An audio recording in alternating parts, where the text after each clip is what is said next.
السلام علیکم ورحمۃ اللہ وبرکاتہ. ګرانو محترمو په دې ویډیو کې به مونږ د شکر متعلق بحث کوو. الله قرآن کې فرمایي لئن شکرتم لازیدنکم ولئن کفرتم ان عذابی لشدید. الله فرمایي که چېرې تاسو زما شکریا ادا کوئ نو زه به تاسو ته نورم زیات درکوم، نعمت کې به نورم زیاتوالی اضافه درکوم. ولئن کفرتم او که چېرې تاسو زما ناشکري کوئ ان عذابی لشدید نو زما عذاب ډېر سخت دی. نو په هر آن او په هر لمحه کې شکر استل پکار دي. که موږ تاسو ته الله مال راکړی دی نو په هغې شکر استل پکار دي. که موږ تاسو ته الله پاک اولاد راکړی په هغې شکر استل پکار دي. که موږ تاسو ته الله عزت راکړی په هغې شکر استل پکار دي. نو باباجي محترم فرمایي چې زه د شکر متعلق دې مینوالو ته څه خبرې ډالې کوم. نو باباجي وکړئ د شکر متعلق څه بحث. یو سړی او ښځې ورته وایي چې لاړ شه مزدوري وکړه، چې لاړو نو هېڅ چا هم پرې مزدوري ونه کړه. نو دی جومات ګوټ کې کېناستو، الله یاد کړو، 2 رکعته لمونځ یې کړو، الله ته لاس ونیو. چې دی کور ته لاړو نو ورته ښځې ورته وایي تا خو دې بچو نه سره ونړه، دی خو نار دي. وایي مزدوري مې وکړه خو وایي سبا به درکړم. سبا چې لاړو بیا هم پرې چا مزدوري ونه کړه. نو بیا راغلو نو چې کور ته لاړو نو ښځې ورته وایي تا خو سره وایي مزدوري مې کړې خو سبا به راکړي. نو چې سبا شو 3 مروه شوه، دی راغلو د جومات په ګوټ کې کېناست، الله ته لاس ونیو چې خدایه ما دې ښځې ته مه ملامته کړم. چې دی روان شو په لار کې شګه پرته وه، ده دا شګې نه پنډوکې وتړلو او کور ته یې یوړو. نو کټ کې یې کېښودو، دا سړی لرې څملاستو چې دا ښځه به مې اوس څه وایي. چې دا ښځه راغله پنډوکې یې پرانستو نو هغه وړو نو هغه یې واخله ماشومان یې ماړه کړ. دا خاوند ته راغله چې خاوند د پاسه ورته ویې ښځې دا کنځ دی، وایي خو تا راوړو ما پاخه کړ، تا راوړو ما پاخه کړ. الله ته سجده ولګوله، اورې الله ته سجده ولګوله، یا الله شکر دی چې تا زه دې ښځې له ملامته نه کړم.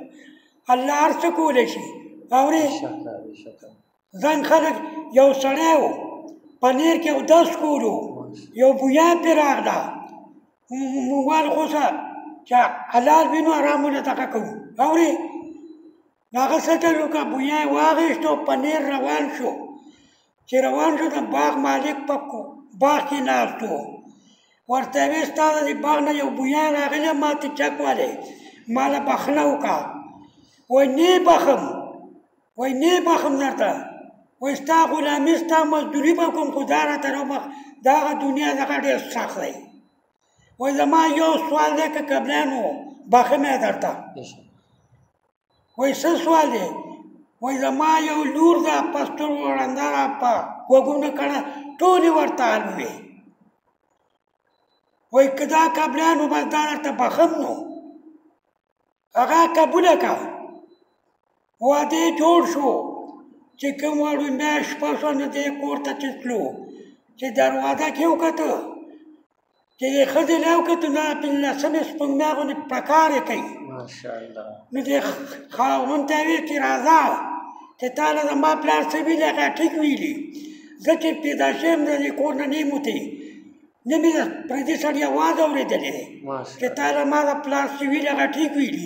اورې مونږ اوس دی مونږ چې حرام حلال نه شي پېژندی، هغه پخوانی ښځې لاړې چې بوکرې بیا پسې اوس پړوني چې بازار ته لاړ شي نو ډېر کار خراب دی. بس دا باباجي ډېرې قیمتي خبرې وکړې. باباجي چې کمې واقعې وکړې، هغه لومبنۍ واقعه هم ډېره د عبرت وه، دا دویم هم د عبرت وه. یعنې زمونږ او ستاسو په الله باندې یقین جوړ نه دی.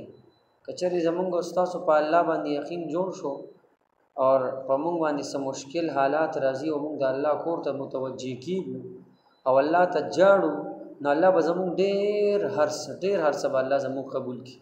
خو نن مونږ که خوشحالي را باندې راشي نو زمونږ خوشحالي هغه د الله د نافرمانۍ سره یي. زمونږ چې خوشحالي راشي مونږ په هغه کې د الله نافرماني کوو، په مونږ چې غم راشي په هغه کې د الله نافرماني کوو. څه زمونږ دعاګانې ولې نه قبلېږي؟